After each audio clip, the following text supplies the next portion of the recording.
ጤና ይስጥልን የአሻም ተከታታዮች ለዛሬ ለተሰኘው ሰኔ 9 ቀን 2017 ዓ.ም የአሻም 7 ዜናዎች የሚያልፉበት ሰዓት ላይ ደርሰናል። ተረኛ አሳላፊው ብርሃን ሸቴ ነኝ። አብራችን ቆዩ ጋበዝኩ። ወደ ዜናዎቹ አለፍኩ።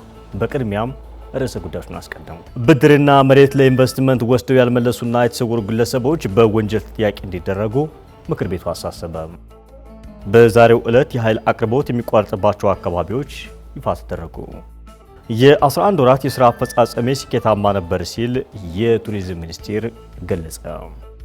ከውጭ ከ100 ሺህ በላይ የቤልጅየምና የኔዘርላንድ ዜጋዎች መንግስታቸው የጋዛን ጦርነት ለማስቆም በእስራኤል ላይ ጫና እንዲያደርግ ጠየቁ። እነዚህና ስፖርታዊ መረጃዎችን አካትናል። አብራችሁን ቆዩ።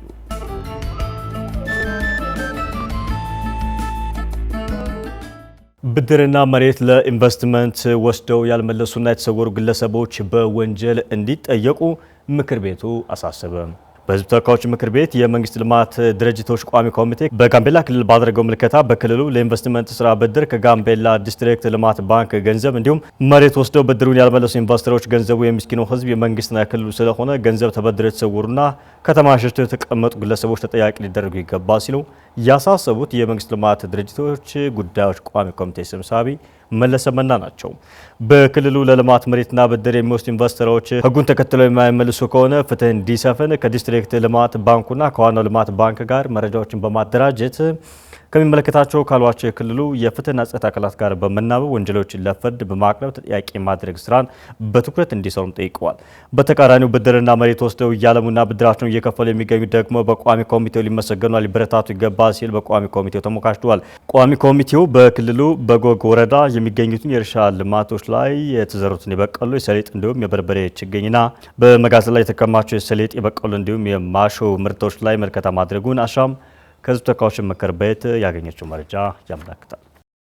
የ11 ወራት የሥራ አፈጻጸሜ ስኬታማ ነበር ሲል ቱሪዝም ሚኒስቴር ገለጸ። የቱሪዝም ሚኒስቴር የ2017 በጀት ዓመት የ11 ወራት እቅድ አፈጻጸምና የ2018 እቅድ ከሰኔ 7 እስከ 8 2017 ዓ.ም የቱሪዝም ሚኒስትሯ ሰላማዊት ካሳን ጨምሮ ሁሉም የተቋም ሰራተኞችና አመራሮች በዝዋይ ባቱ በተገኙበት ቀርበው ውይይት ማካሄዳቸውን ሚኒስቴሩ አስታውቋል። በዚሁ መድረክ ላይም የ2017 በጀት ዓመት የ11 ወራት እቅድ አፈጻጸምና የ2018 በጀት ዓመት እቅድ በቱሪዝም ሚኒስቴር የማርኬቲንግና ፕሮሞሽን ዘርፍ ሚኒስትር ዴኤታ እንደገና አበበ በዝርዝር ቀርበው ውይይት እንደተደረገበት አሻም ከሚኒስቴር መስሪያ ቤቱ መረዳት ችላለች። የቱሪዝም ሚኒስትሯ ሰላማዊት ካሳ እንደገለጹት ከሆነ በ2017 በጀት ዓመት የተገኘው ውጤት ጥሩ ጅምር መሆኑና የመንግስት የግሉ ዘርፍና ሚኒስቴር መስሪያ ቤቱ ሰራተኞችና አመራር ጋር የተቀናጀ ጥረት የተገኘ ውጤት ነው ተብሏል። የቱሪዝም ሚኒስትሩ አክለውም በተለይም በ2017 በጀት ዓመት የተጀመረው አገልግሎት ጥራት፣ የዲጂታል ፕሮሞሽን፣ የኮንፈረንስ ቱሪዝም፣ የመዳረሻ ልማት፣ የቱሪዝም ኢንቨስትመንትና መሰል የለውጥ ስራዎችን በማስቀጠል በቀጣይ ዓመት ለበለጠ ውጤት መትጋት እንደሚገባ በመግለጽ የመንግስታቸውን እቅድ አስረድተዋል። በዛሬው ዕለት የኃይል አቅርቦት የሚቋረጥባቸው አካባቢዎች ይፋ ተደረጉ።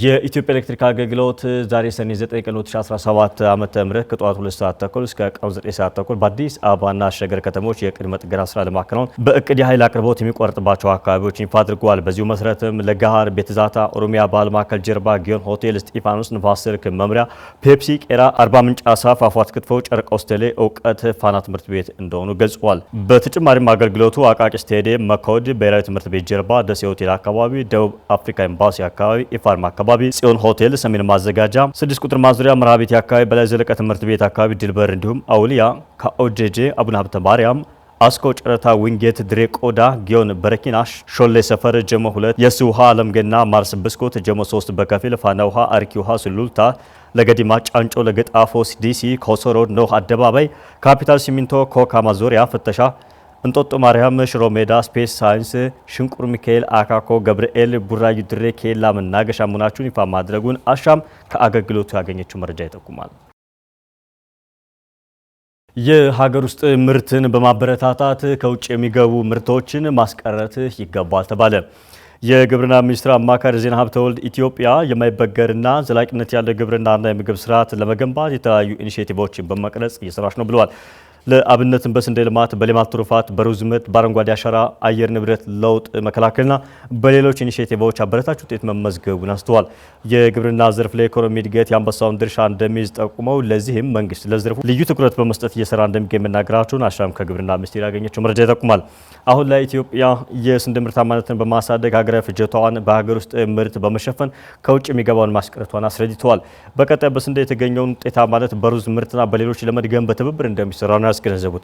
ለሚከሰቱ ተፈጥሯዊና ሰው ሰራሽ አደጋዎች በራስ አቅም ምላሽ ለመስጠት ከሚመለከታቸው አካላት ጋር በትብብር እንደሚሰራም አጽንኦት ሰጥተዋል። የዛሬ ዕለተ ሰኞ ሰኔ 9 2017 ዓ.ም የአሻም 7 ዜናዎች በዚህ መልኩ ተጠናቀዋል። አብራችሁ ስለነበራችሁና ስለተከታተላችሁን ከልብ እናመሰግናለን። ተረኛ አሳላፊው እኔ ብርሃን ሸቴ ነበርኩ። ቀሪ የጣቢያችን ዝግጅቶች ወደ እናንተ መድረሳቸውን ይቀጥላሉ። እኔ በዚህ መልኩ ሰናበታችኋለሁ። አሻም ለሁላችን።